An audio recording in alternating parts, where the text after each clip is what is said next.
নমস্কার বন্ধুরা, cooking with আশা চ্যানেলে তোমাদেরকে স্বাগত। আজকে আমি তোমাদেরকে আলুর দম তৈরির একদম সঠিক পদ্ধতিটা দেখাবো। এই প্রসেসেই কিন্তু আলুর দমটা করতে হয়। তোমরা তো অনেক রকম প্রসেসে আলুর দম করো, কিন্তু এই প্রসেসে করলে এটা খাসির মাংসের স্বাদকেও কিন্তু হার মানিয়ে দেবে। স্বাদে গন্ধে এই অতুলনীয় আলুর দমটা তোমরা ভাত, রুটি, লুচি, পরোটা, ফ্রায়েড রাইস সবের সঙ্গেই খেতে পারবে। আর এতটাই সহজ হয় না এই রেসিপিটা, বেশি সময়ই লাগে না। চলো তাহলে দেখে নেওয়া যাক কেমন করে তৈরি করেছি আমি এই আলুর দম। প্রথমেই একটা কড়াইয়ের মধ্যে সর্ষের তেল আমি দিয়ে নেব। সর্ষের তেলটা আমি গরম করে নেব। সর্ষের তেলটা ভালো করে গরম হয়ে গেলে তাতে আমি দিয়ে দেবো পেঁয়াজ কুচি। পেঁয়াজ এরকমভাবে কুচিয়ে নিয়েছি, সেইটা আমি দিয়ে দেব। এইবার পেঁয়াজটাকে ভেজে ঠিক যেরকমভাবে বেরেস্তা করে না, ঠিক সেরকমই বেরেস্তা করবো। এর মধ্যে নুন হলুদ কিছু দেব না, কিন্তু একদম ব্রাউন কালারের করে ভাজবো। গ্যাসটাকে মিডিয়াম হিটে রেখে এই পেঁয়াজটাকে ভালো করে ভেজে নেব, মানে যাতে পুড়েও না যায় আবার কাঁচাও যাতে না থাকে, একদম পারফেক্ট বেরেস্তা। তো বেরেস্তাটা একটা খুব সুন্দর গন্ধ বেরোয়, বেশ কিছুক্ষণ সময় লাগবে এটা করতে।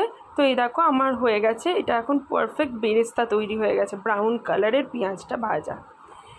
এবার আমি গ্যাসের ফ্লেমটা অফ করে নিয়েছি। এখানে দেখো আলু আমি এরকমভাবে কেটে নিয়েছি আলুর দমের জন্য। যদি ছোট আলু হয়, নতুন আলু, তাহলে গোটা দেবে। এর মধ্যে এই পেঁয়াজ ভাজাটা মানে বেরেস্তাটা আমি ফার্স্টে মিশিয়ে দিলাম। কাঁচা আলুটার মধ্যেই কিন্তু এই পেঁয়াজের বেরেস্তাটা মিশিয়ে দিতে হবে।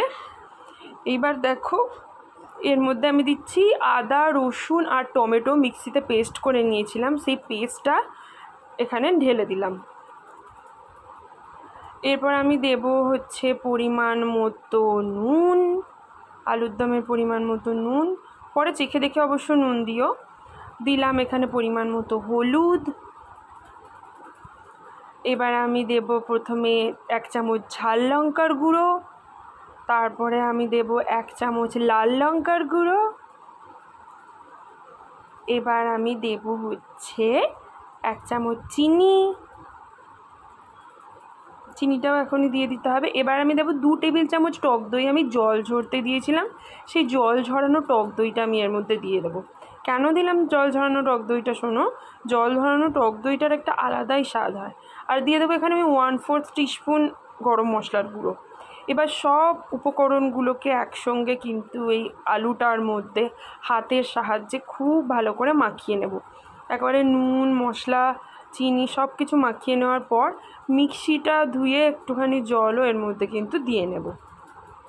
তোমরা না পরিমাণ মতো একটু আলুর পরিমাণ অনুযায়ী সেই অনুযায়ী কিন্তু জলটা একটু দিয়ে নিও, কারণ এটা তো দমে হবে, দমে যাতে হয় ঠিকঠাক, তাই জন্য আমি এতটা পরিমাণ দেখো জল দিয়েছি।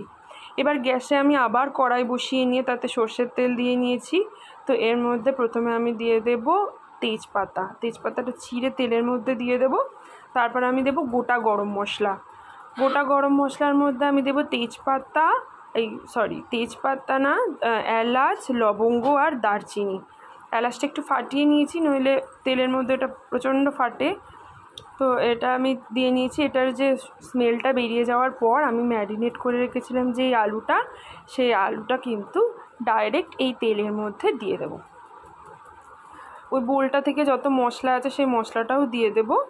নিয়ে এবার এটাকে ভালো করে নেড়ে ওই তেলটার মধ্যে কিন্তু মিশিয়ে দেব।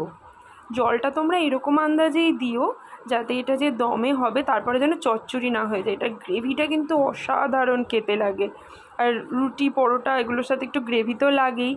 তো এবার আমি এটাকে ঢাকা দিয়ে দেবো ঠিক আধ ঘন্টা। এটা লো টু মিডিয়াম হিটে রাখতে হবে। আধ ঘন্টা বাদে কিন্তু আমি ঢাকাটা খুলবো। ঢাকাটা খুলে এখন আমি একটু চেক করে নেব যে আলুটা সেদ্ধ হয়েছে নাকি। এখন দেখো আলুর দমটা কিন্তু রেডি হয়ে গেছে। এত সুন্দর গন্ধ বেরোচ্ছিল না বন্ধুরা, পুরো মনে হচ্ছে খাসির মাংস রান্না হচ্ছে।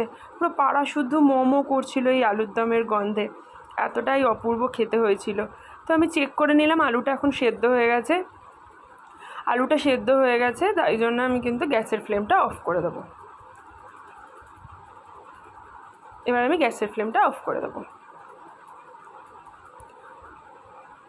গ্যাসের ফ্লেমটা অফ করে দিয়ে বোলের মধ্যে আমি ঢেলে নিয়েছি সার্ভ করার জন্য। ভীষণ দারুণ খেতে হয়েছিল। তোমরা অবশ্যই এই পদ্ধতিতেই কিন্তু আলুর দমটা ট্রাই করো, আর কেমন হয় আমাকে জানিও। আর এই ভিডিওটা কিন্তু অনেক অনেক লাইক, কমেন্ট আর শেয়ার করো, আর আমার চ্যানেলটাকে অবশ্যই সাবস্ক্রাইব করে দিও, আর বেল আইকনটাও কিন্তু প্রেস করতে ভুলো না আমার নিত্য নতুন রেসিপির আপডেট পাওয়ার জন্য। ধন্যবাদ বন্ধুরা, টাটা, বাই।